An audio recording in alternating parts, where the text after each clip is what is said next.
Keynote speaker, and I'd like to welcome you to the stage.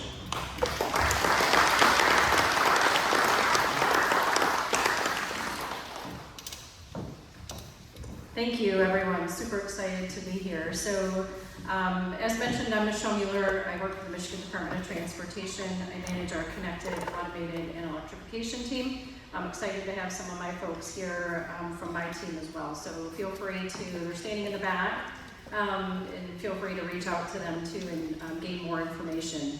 So anybody that knows me knows I can talk forever, but we'll condense down here and hopefully even if there is any questions, cover a couple of those as well.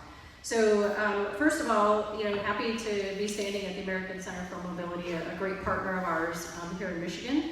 So one of our key test centers, as mentioned, we did convert part of our MDOT roadway system over to the test facility.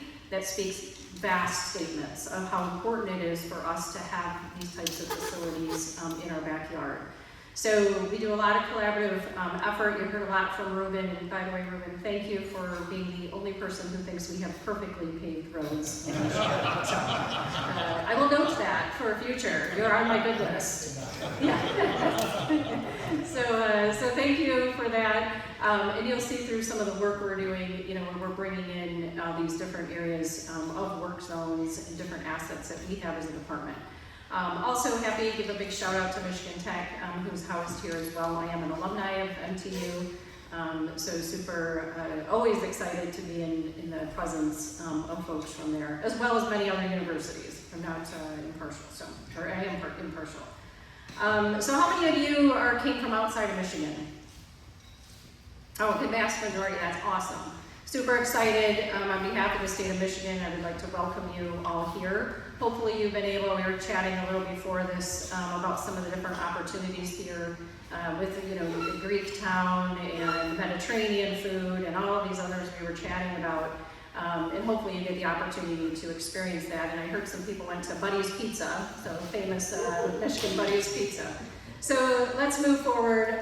Again, continue to say thank you for everyone associated with making this happen. Greatly pleased to see this happening right here in Michigan. And I think as I walk through some of these things in some slides, you'll understand why. So this speaks loud strides to me of different areas that we work within across our large system here in Michigan. So as we look at, why, as mentioned previous, this is the auto capital, right? But it's starting to turn from, keeping the auto capital, but really understanding that mobility is more than just auto. And all of you are working in key spaces to allow us to do that. Those opportunities of different modes of transportation, as we start to look at how do we become multimodal, how do we, have these opportunities. Michigan doesn't have a huge transit system. But what are ways that we can do to move people with the system we have as we continue to grow those opportunities here? The other I will say, and you'll see some statistics here in a couple minutes, really focused around our non-motorized users. Very, very important group of people. A lot more awareness, and I'm excited to see has actually come to those folks. So as we start to look at solutions, we have to think beyond just your normal thought of vehicles, and we have to start moving into the other modes and users of our system. So you can see some real key things here. I'll point out we do have some great modes. If you have not, and if you end up going or visiting Detroit, we did recently launch the Connect shuttle that is operational down in Detroit. It's an autonomous shuttle. Yes, there's a driver in it. However, the driver is not driving. But due to many reasons all of you know, we still continue to have a driver sitting in that seat. But if you get the opportunity, feel free to go down there. Of course, as here we do have multi-crossings to Canada. So a lot of international type activities that we can do here in Michigan to really allow the opportunity not only for people to visit between Canada and the United States, but also work. So for those of you not from here, our hospital systems in Detroit actually comprise of a majority of workers from Canada. So they're constantly traversing that border. Not to mention the amount of freight that gets moved across our borders at all ends is very large. So cool picture, really, looking as I really, focused on the fact of, we are the heart. right? We are this global mobility center, ecosystem here in Michigan, and we continue to carry that forward as I said, we move into mobility. So what does this ecosystem look like, right? You can look here, and again, this is just a summary, it doesn't comprise every piece and every part. But as we start to look at those opportunities of, where does Michigan rank in all of these spaces, right? I'm not gonna read these to you, you can read them yourself.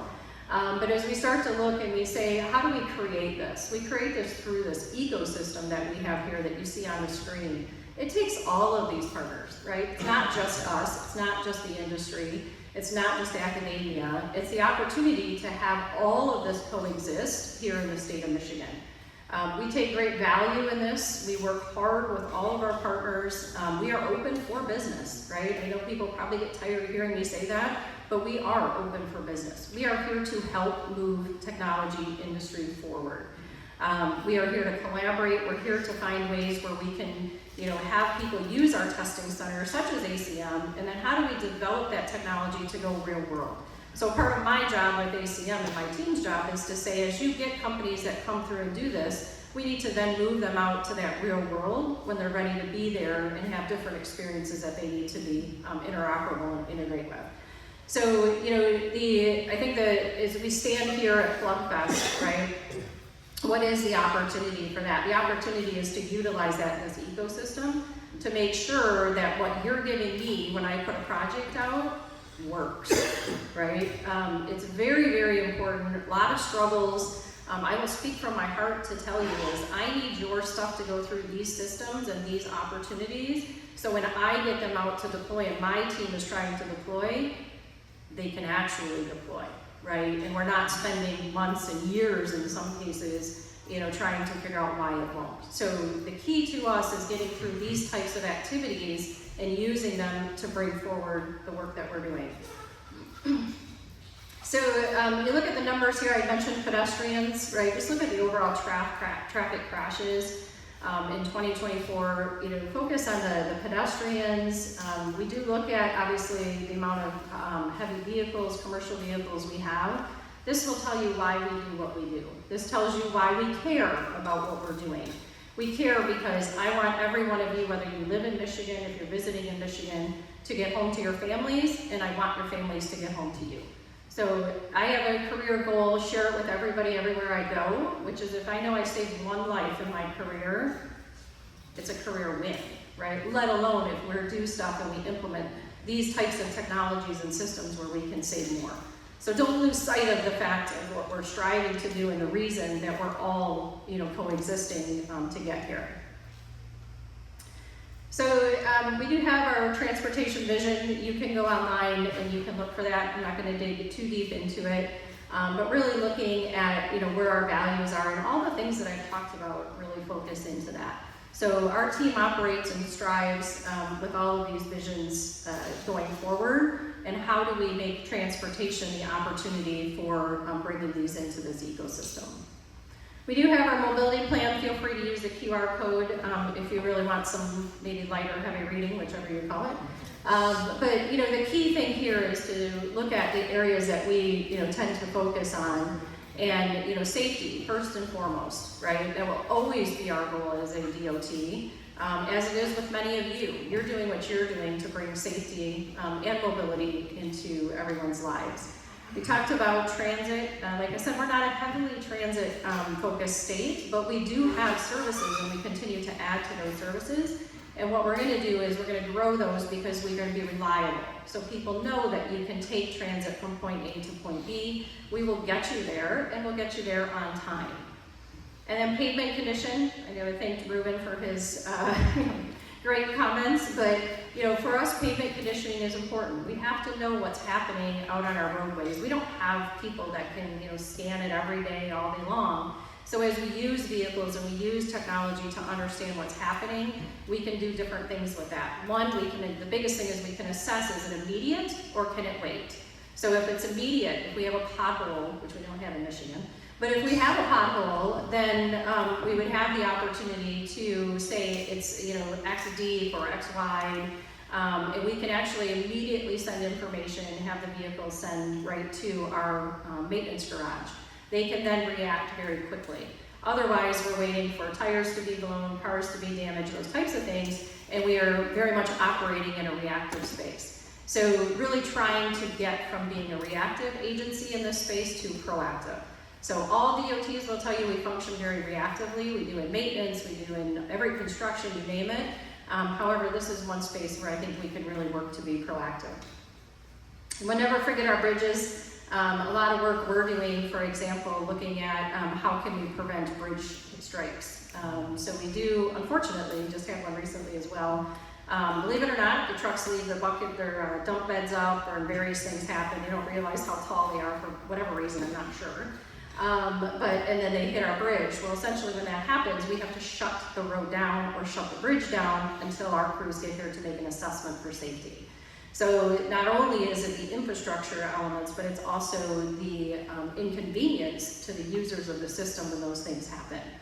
And then again, back to system reliability, is we have to get our customers to be able to trust us. If I tell them something, they have to know they can believe that, whether it's travel times, whether it's incident information, whether it's weather content, whatever it be, I have to do my job to make sure that they can trust me. This is a unique slide for Michigan. I will say continues to be a unique slide, which I'm very, very proud of, is we do have the ability where all of our state agencies that you see on here collaborate. That is very unique to Michigan. No other state has figured out how to do that yet. It has become, I will be honest with you, very natural for us. I do a lot of work with a lot of these agencies. My team does, in case sometimes more work than we do with our own internal MDOT teams. So really looking at how do we bring these together. For example, MEDC, right? So the economic side. So we look and we help companies not only bring your technology here and have those opportunities, but also how can we help you grow your business? How can we help you bring people here and be a sustainable entity here to do work? Whether it be 1 people or 500 people, right? There is no minimum or maximum. It's whatever you need for that. The other that I'll highlight here is our Michigan State Police. So everybody thinks of them of pulling you over, or some negativity associated to that. I will tell you, they do a lot of great work all around, but they help us in the technology. They go with us to meet with companies, have conversations, and give feedback. So when we start talking about connected vehicles and autonomous vehicles, these are the people that have to respond to those on the roadway, right? They have to be able to address those, and even electric. So really having them at the forefront of those conversations, they've given and driven a lot of changes in some of the technology so that law enforcement, emergency responders of all kinds can actually be reactive to what's happening, and that they have to be able to service. So the need for interoperability and standards, I think a couple areas is, the seamless communication. So we need to be focused where we can have that communication between, the vehicles, the infrastructure, the different networks. A lot of folks, at least, get really tied up in, are we using, what used to be DSRC, which probably get shot across the stage or something for saying these days, but, CV to X. If we look at, different, what can, the Verizons, the AT&Ts, what can all of those folks provide for us? And what are those opportunities? But really making sure that we have that seamless interoperability. How do we have the standards associated with what all of this technology is using? The standards not only for the devices, but then also for the ability for those to integrate, whether with other hardware, with other software, even with other systems. So, I think when I kind of look at this, you start looking at the WZDX space, right? So in order for me to get, I have construction information. I have it on every road that we have as a department. A lot of you can't get that. You don't have the means to get that. What you do have the means to do is have me be able to meet a standard to put that out to the WZDX platform in a way where you can have a standard to be able to ingest it and do what you need to do with it for your own, obviously, positive value. So as we start to look at this, one example of many, but really looking at how do we do that. And I think, that ties back to my initial, these are the events. What OmniAir is doing and the work that's happening that all of you are participating in is our key drivers associated with being able to do that. So as we start to look forward and we, realizing that a lot of our work that we do you tend to hear about a lot of pilots, a lot of demonstrations, right? Where we have to move beyond that. Very much my team is focused on kind of two buckets, right? One is really looking at what is sustainable. What's gonna make a difference? What can we put out there and what can we make sustainable so that people can actually get long-term benefit? I can't give you something as a user in safety and then say, oh, a year later, well, you can't have that anymore, so I need to take it away, right? That's not an option. We can't do that. So as we start to look at those things where, you know, how do we kind of use that sustainable an area to focus on and really bring stuff to the real world on our roads to make a difference. The other bucket that we focus on is still in that innovation side. Maybe things are being developed, things are being worked on. We want to support those. We want to be part of those, and we want to grow those where they become part of our sustainable environment. So we kind of do have the two, you know, keys. A lot of stuff has been developed. There's a lot out there that all of you are doing and others that can actually be working on our infrastructure today. So we have to make that happen. So then as we start to look and move towards, you know, when we start thinking of areas of cybersecurity, right? Very key space for us as well. You know, I can tell you that it's a huge concern. It's one of our biggest conversations that we have in our department about, hey Michelle, what are you putting out on your road? What is all this stuff? We don't even know what it is, but then how are we keeping it secure so somebody can't hack us and change traffic signals or, you know, change different things and ensure that we have that commitment to make sure that infrastructure is secure. The other couple of key things around equity, right? So everything just can't be on one major corridor. What about the people in the Upper Peninsula in Michigan? Because it's not so populated, because the communications maybe aren't so great. Do we just forget about them? Do we just tell them that you don't need safety and mobility there? No. What we do is we figure out what will work there. How do we create the environment for those things to be spread all across Michigan? But then also when you cross into Ohio, our good friends in Ohio, you know, Nick and I talk about it from Drive Ohio all the time. When our people cross into Ohio for vacation, work, whatever it is, you can't stop making them safe, right?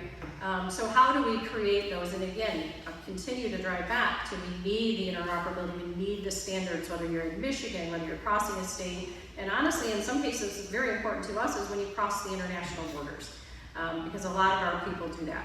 So, you know, it is key looking at how do we, you know, take and how do we have that global capability. I do a ton of international work, and I do it because it's important. One, we can learn a lot. Two, believe it or not, we are strides ahead of most of them in a lot of cases. They are learning from us. They have us come and talk about what we're doing, and it is making incremental changes for them to build their ecosystems in other countries, including Canada. But the other thing I'll say, I can't go back. I don't know how to go backwards. Oh, maybe I do. Okay, so I can move autonomous and connected vehicles, but I cannot control the remote. So, I want to highlight a couple of the projects we're working on. I'm not going to dig deep. Again, I am here. My team is here. We can dig into these if you're more interested. I've talked about work zones, and I'm going to talk about them again because the numbers are going the wrong way. We're losing people, and we're not only just the people using our system, which is very, very instrumental and important, we're also losing our workers. So we've unfortunately had many incidents and fatalities to our workforce that are out there. And it's our workforce, it's our local agency workforce, and it's our contractors. So it is a big problem. It's a huge, huge investment for us in looking at ways where we can improve that. I need you to all pay attention when you're in work zones. Pay attention, you change lanes, configurations change, different restrictions happen. You know, and again, this goes back to trust. If I tell you that there's workers present and I want you to go 55, then I better have workers present. If I don't, I lost your trust because I lose my own trust, right? I go through and I'm like, why am I going 55 for 50 miles when there's nobody around, right? So how can we do better and how can we get that trust to improve that? The other is, as Ruben mentioned, we do have our connected automated vehicle corridor in conjunction with a partnership with CABNY that we have. So I am managing that project. It is operational for those of you that may have come in that way.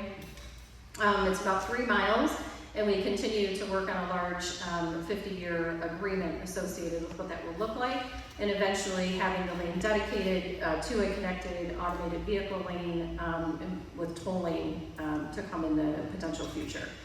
So as we start to look at those, again, I talked about the international border system. Wrong-way driving is also a key area. We're struggling with wrong-way driving, right? Very interested in people who have that turnkey solution to how we figure this out. Because I have thousands of ramps, right? And a lot of them get on at ramps. Seems to be some just not paying attention, some have maybe ailments, things like that. So how do we get through that? You know, and how do we bring that safety forward? And the last one is the intelligent Woodward corridor down on M1 down in Detroit. So from Jefferson up to 7 Mile. A lot going on there, a lot of different roadside unit deployment stuff, a lot of things with transit.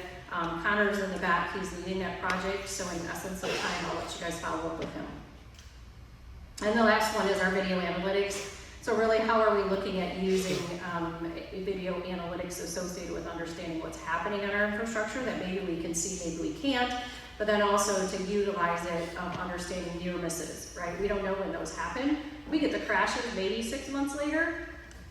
Not exactly the perfect recipe to make solutions and make changes. So as we look at those things, both with passenger vehicles and commercial vehicles, those are opportunities, and those are Caitlin's, following Caitlin's project in the back. She can expand on those. So as you notice, my team does all of the work. So moving into, looking at our goals, not just spend, I think I've hit on this for the most part, but the hands-on, the key bench testing, the key field testing, the things that are happening here are those things that are bringing all of us together and really bringing it towards something that as an owner-operator, and my team can actually deploy and bring success out there. So the last I'll end on is really our commitment, right? So I'll use this for my shameless plug of my call to action, is what I call it. I want all of you working here in Michigan. I want all of you bringing safety and mobility here to Michigan. And I want you to bring your devices. We are open for business. There's many that I know in this room and that have worked with me, and I wholeheartedly, genuinely mean it. We want that there. We want OmniAir to come here. We want them to be here doing this testing, and we want to help facilitate those environments that we can from a state, and we want to support these activities. So they are important. We need to get more people involved. We need to get more companies here. As we start to look forward, the ITS America annual meeting is in Detroit next June. So super excited. I am chairing that for the state of Michigan in partnership with ITS America. So let's figure out how we bring this environment there. Let's figure out how do we get more people to take the time that you guys are taking to make your products something that we can actually put out on our road, right? That's how those things are going to come to market, and that's how those things are going to be used. So as we continue to do that, I will tell you we are committed. We are committed to collaboration. We're committed to standardization, and we are committed to innovation. You hear that all the way from our high leadership all the way down. So if you hear our governor talk, if you hear our director talk in this space, we are committed. And we are fortunate as a state because we've had that support for many, many years through different transition of governors, transition of parties, and all that. It's agnostic in the space. We want to save lives, right? You don't need to be anything to do that. You need to be committed is what you really need. So we're here for you. We're here to help. Probably maybe a couple minutes left. I guess I'll kind of look to the OmniAir folks, but happy to answer any questions. And like I said, I can talk for hours, but I will save you all from that. So any questions, anything I can answer for you about Michigan? Go Tigers today. Yes. Well, let me start with one. That was an amazing suite of activities that you have underway here in Michigan. A little bit daunting. Think about it. The one thing you and I talked about early on was this transition, the way we transitioned from DSRC to PC5 to the X. And now we have this networking X thing. From a state DOT perspective, how are you looking at that? How are you looking at that? How are you preparing for it? And what are the organizations like OmniAir, the folks here to help you in the journey? Yeah, so I'm going to give you a very simplistic high answer from an owner-operator. I don't care what we use, to be honest with all of you. I just want it to work. I want it to be deployable, I want it to work, and I want to save lives. So whatever that be, we invested in DSRC, no surprise. I have thousands of them. You go drive any corridor you want, and you can see them all hanging there, not working, right? Okay, we had to swallow that. We have to move on. That's fine. What I want is, I want it all working. And I want to have a solution where, we do have the communications, but it also has to look at a couple key things. One is I'm an owner-operator. Two, I'm a state government. So my budget aligns with all of that. And if you watch the news, we're not rolling in money here, right? But what you do know is that if we can come up with solutions, not only for us on the owner-operator side, but what about on the vehicles using the infrastructure? What works for them that they don't maybe have to make, because it's always the chicken and the egg, right? I feel like now electrification is the same way.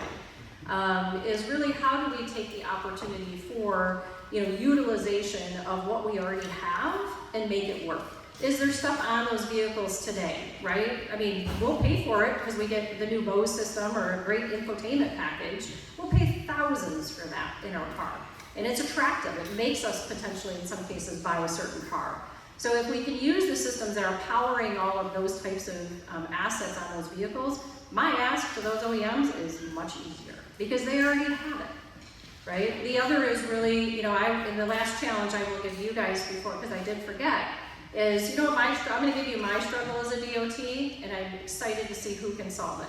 My struggle is that we have to get the application side of this figured out, right? I know you guys are in a business. I know that the RSU providers want their own application, but I am here to tell you, and I can get most every other DOT to stand next to me, to say I can't afford to repay for application development just because I have to switch a hardware piece. I can't afford it. I can't do it, I can't afford it. So I am working very fast and feverishly. Ted Sadler sitting here can tell you from our technical support contract means that I'm challenging that, right? I will solve this problem because I have to competitively bid those devices out. I can't pick one of you, I apologize for that, but what I do need to do is if I build an application, I need to house it. And when I have to switch devices because of competitive procurements and whatnot, I can take that application and I can have, Interroblo's, our support staff, load that on that new device, and now I have safety, right? Just because I switch a device, I can't not give safety. So it would be fair to say if there were interoperable certified applications, that would be help the competitive market. Absolutely, because I can load it on any device, right? I think that's fantastic. We have an application working group, HTTP is chairing that. If anyone's interested in getting involved, great. But we'd love to hear from Michigan DOT's perspective. Yeah. One of those working group meetings. Absolutely. I think that's so important, making sure that we have common requirements and certified ones that are common across all the state DOTs. Incredibly important. I know you're probably talking to me. Yes. And many others. We talked to Utah, we might be in Michigan, but we are, believe it or not, we're competitors. But I keep telling everyone we need to stop competing, right? We're state agencies and we need to start sharing. We do a good job sharing in other spaces. We need to do a lot more sharing in this space. So. Awesome. We'll start with the board. Who has questions? Just one chance for the biggest state DOT in the space. Ask a question, please. You can ask me anything. I'll tell you if I can't answer it. Well, Okay. Oh, I kind of have a question. Yeah. I'm interested in that cabin corridor. How does that work? So you have a 3-mile stretch. Are you running autonomous vehicles on it during certain hours or days, or what's the goal? Usually there's like a 50-year plan. Yeah, so right now the 3-mile pilot is up and operational. If you drive out there, you will see separators between the middle lane and the inside lane towards the median. And they do close it during non-peak hours sometimes, depending on the testing that they're doing with their partners. So that testing, they're working with different industry partners. They put hardware up, which is what they'll do for the larger, eventually Detroit to Ann Arbor is the concept. So we're getting a lot of information out of the 3-mile section. The challenge becomes it has to happen in the 3-mile section, right? So you're kind of hoping, but the things we picked up a wrong-way driver, we picked up stuff coming off trailers, going across the roadway. I actually, in one of the videos Chris Armstrong has, is you can actually see a passenger vehicle hit the back of a semi going down the road. Very party that could happen, but it did. So, you know, really looking at how can we use the information coming off of that corridor associated with helping us, right? So the selfish side is, how can I get information to our maintenance folks, right? How can we enable, when we enable the lane, where now it has information to avoid crashes? You know, can you now make, because of the technology, the vehicles can actually have closer headways to each other so you can increase capacity. So as we start to look at all these different opportunities, we're learning a lot. And in the parallel process is the 50-year agreement would basically be in two parts. So the first part would be hardware instrumentation. We would put that up, and then they have to meet certain conditions associated, there's a whole bunch of them, before they can move to having a connected vehicle corridor lane and then start tolling. So don't worry about tolling, you're not getting tolled tomorrow. Be very clear, you're in the 5-10 year out, you know, time frame potentially for that. So, but excited always. We do have a website for that. Tamara from my team is in the back. She handles all the websites, and thank you for her for the presentation as well. She does all that, but feel free to get all of the websites for all of our projects, you know, connect with her and she can give you all that. If you are interested in the electrification space, I will just do, we do have the first inductive charging road that is operational in Detroit, and Tamara can share that with the test data is available on that website for that. So again, thank you very much. I will be here. Please resource my team as well. They're great people, and if there's anything we can do for you in Michigan, please ask. So thank you very much.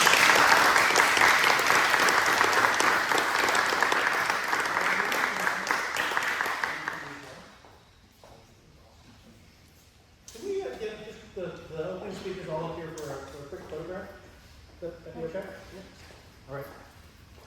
Want to do the honors? Yep.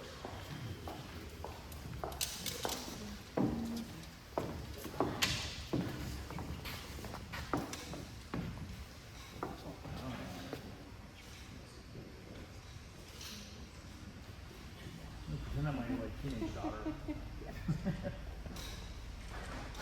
You have to like bend down and go over. Yeah? Okay. No, because now you guys are all